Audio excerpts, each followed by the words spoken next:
right? Like it's not, but some people don't want to pay it, and that's fine. I've also had a fair number of customers who've said that like they're not going to buy a suppressor until there is no registry, and that's a fine position to have as well.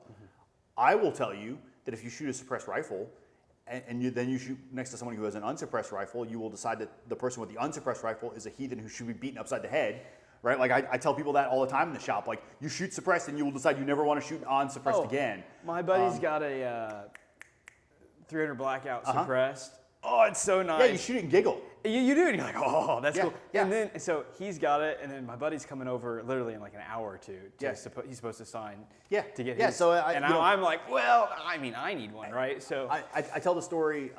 One of the things we did a few years back, it might have been pre-COVID.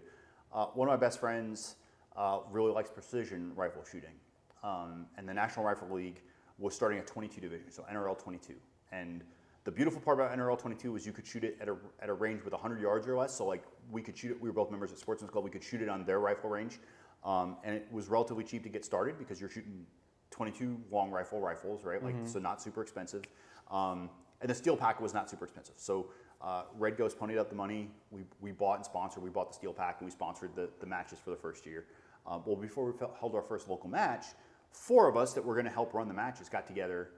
And we shot a sample match. Like we shot, and so we took turns shooting and looking at glass and looking at the targets, and just to get a feel for it. 2 of us were shooting suppressed 22s, 2 of us shooting non-suppressed 22s. It was hot, but we were out there for 3 or 4 hours. Like we were having a grand old time. And the guy shows up, and he's on the range, and he gets out an M1A from Springfield, so the SOCOM model, so the 16-inch variant, and he trips off 1 magazine of 10 rounds, and we all looked at each other and said, "Yep, it's time to go home." Like packed it up and left because he was shooting a 16-inch 308. And it was just absolutely the concussion under the canopy was just absolutely insane. So, I'm particular on rifles. I'm a huge fan of suppressors. On pistols, they're a little bit harder for utilized for day-to-day life. But there's virtually no reason on a rifle like that you don't have a suppressor in Indiana.